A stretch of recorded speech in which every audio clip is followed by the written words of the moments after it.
જ્ઞાનના ઓટલે આપ સૌનું હાર્દિક સ્વાગત છે. ચાલો આજે આપણે એક એવી સફર પર જઈએ, એક એવી સફર જે આશા, પડકારો અને સાચું કહું તો અકલ્પનીય સિદ્ધિઓથી ભરેલી છે. આપણે વાત કરીશું આધુનિક ભારતની અને એની આખી વિકાસગાથાને એકદમ સરળ શબ્દોમાં સમજવાનો પ્રયત્ન કરીશું. તો આજના ભારતની ઓળખ શું છે? જો કોઈ પૂછે તો શું કહીશું? વેલ, એ માત્ર એક દેશ તો નથી જ, ખરું ને? એ છે અબજો લોકોની આશાઓ અને એમના સપનાઓનો સમન્વય. તો ચાલો આ જ આશા અને વિકાસની જે રોમાંચક ગાથા છે ને એને જરા નજીકથી જોઈએ. અહીં એક મોટો સવાલ મનમાં આવે છે કે ભાઈ, આઝાદી મળ્યાને આટલા વર્ષો વીતી ગયા તો આપણો દેશ આજે ક્યાં છે? ક્યાં આવીને ઊભો છે? જે સપના જોયા હતા એમાંથી કેટલા પૂરા થયા? ચાલો ને આ આખી સફરના જે કેટલાક ખાસ મહત્વના પડાવ છે એને જરા તપાસીએ. જો કોઈ પણ દેશની પ્રગતિનો જે પાયો હોય ને એ એની શાસન વ્યવસ્થા પર જ ટકેલો હોય છે. એટલે શરૂઆત ક્યાંથી કરવી? ચલો ભારતની જે સૌથી મોટી તાકાત ગણાય છે ત્યાંથી જ શરૂઆત કરીએ, અને એ છે આપણી જીવંત લોકશાહી. એક રસપ્રદ વાત કહું, જ્યારે ભારત આઝાદ થયું ને ત્યારે દુનિયાભરના મોટા મોટા નિષ્ણાતો શું કહેતા હતા ખબર છે? એમણે તો ભવિષ્યવાણી કરી દીધેલી કે ભાઈ, આટલી બધી વિવિધતાવાળો દેશ એક રાષ્ટ્ર તરીકે લાંબો સમય ટકી જ નહીં શકે. પણ થયું શું? ઇતિહાસ સાક્ષી છે. ભારતે એ બધી જ આશંકાઓને ખોટી પાડી દીધી. તો સવાલ એ છે કે આ સફળતા મળી કઈ રીતે? વેલ, એની પાછળ છે કેટલાક ખૂબ જ મજબૂત પાયા. જરા વિચારો, દર 5 વર્ષે કરોડો લોકો મત આપવા જાય છે. સ્વતંત્ર પ્રેસ પોતાનું કામ કરે છે. નિષ્પક્ષ ન્યાયતંત્રને ટકાવી રાખ્યું છે. આ બધું જ તો છે જે ભારતની લોકતાંત્રિક ભાવનાને આજે પણ જીવંત રાખે છે. અને સાચું કહું તો આ જે અલગ અલગ ભાષાઓ, ધર્મો અને સંસ્કૃતિઓ છે ને, આ વિવિધતા જ ભારતની અસલી સુંદરતા છે. આ જોઈને એક સવાલ થાય છે કે વિવિધતામાં એકતાનું સૌથી સારું ઉદાહરણ કયું હોઈ શકે? શું લાગે છે? જે પણ વિચાર આવે એ અમને નીચે કોમેન્ટ્સમાં ચોક્કસ જણાવજો. સારું, તો લોકશાહીની વાત થઈ. હવે એક સ્થિર લોકશાહી હોય ને તો દેશને વિકાસ કરવા માટે એક મજબૂત પ્લેટફોર્મ મળી જાય છે.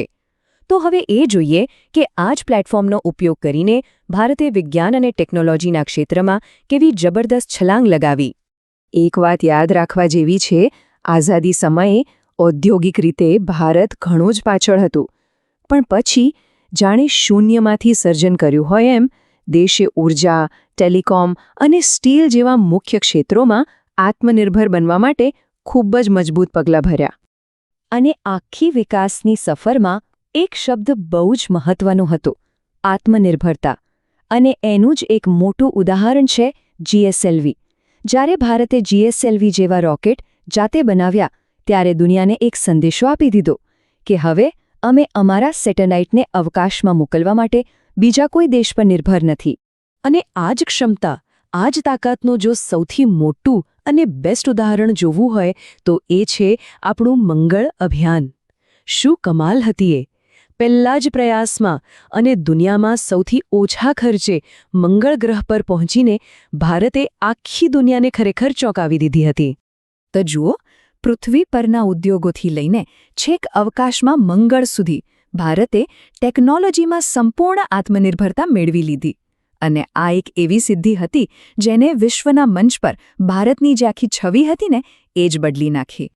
હવે જુઓ, એ સ્વાભાવિક છે કે જ્યારે કોઈ દેશ અંદરથી આટલો મજબૂત બને છે ત્યારે આખી દુનિયા એની નોંધ લે જ છે.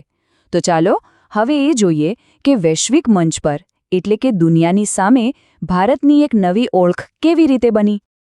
આજે પરિસ્થિતિ એવી છે કે દુનિયાભરના દેશો માત્ર ભારતના ટેકનોલોજીકલ વિકાસને નથી જોતા. ના, એનાથી પણ વિશેષ એ ભારતની હજારો વર્ષ જૂની સંસ્કૃતિ, અહીંનું જ્ઞાન અને આપણી પરંપરાઓને પણ ખૂબ જ સન્માનની નજરથી જુએ છે. આખી દુનિયાએ આપણને સ્વીકાર્યા. આ વાતનું એક બહુ મોટું પ્રતીક એક ખાસ તારીખ સાથે જોડાયેલું છે. શું કોઈ અંદાજ લગાવી શકે છે કે અહીં કઈ તારીખની વાત થઈ રહી છે? જી હા, બિલકુલ. એ તારીખ છે 21 જૂન, જ્યારે યુનાઇટેડ નેશન્સે આ દિવસને વિશ્વ યોગ દિવસ તરીકે જાહેર કર્યો. ત્યારે સમજો કે એ ખાલી એક જાહેરાત નહોતી, એ તો ભારતની હજારો વર્ષ જૂની જ્ઞાન પરંપરા પર આખી દુનિયાએ લગાવેલી મોહર હતી. અને આ જ વાત આપણને આજના ચર્ચાના સારાંશ પર લઈ આવે છે કે વિકાસમાં ભારત ઉજ્જવળ પંથે હરણફાળ ભરી રહ્યું છે. આ એક એવી યાત્રા છે જે અટકી નથી, જે સતત આગળ અને આગળ જ વધી રહી છે. આપણા આજના આ વિશ્લેષણમાં છેક અંત સુધી અમારી સાથે જોડાવા બદલ સૌનો દિલથી ખૂબ ખૂબ આભાર. જો ભારતની આ વિકાસ ગાથાને જાણવામાં મજા આવી હોય તો આવા જ બીજા રસપ્રદ વિષયોને એકદમ સરળ ભાષામાં સમજવા માટે અમારી આ ચેનલને સબસ્ક્રાઇબ કરવાનું બિલકુલ ના ભૂલતા. અને હા, વધુ માહિતી અને અભ્યાસ માટેની સામગ્રી જોઈતી હોય તો નીચે ડિસ્ક્રિપ્શન અને કોમેન્ટ્સમાં અમારા વોટ્સએપ ગ્રુપની લિંક આપેલી છે, ત્યાં જરૂર જોડાજો. ચાલો ત્યારે ફરી મળીશું.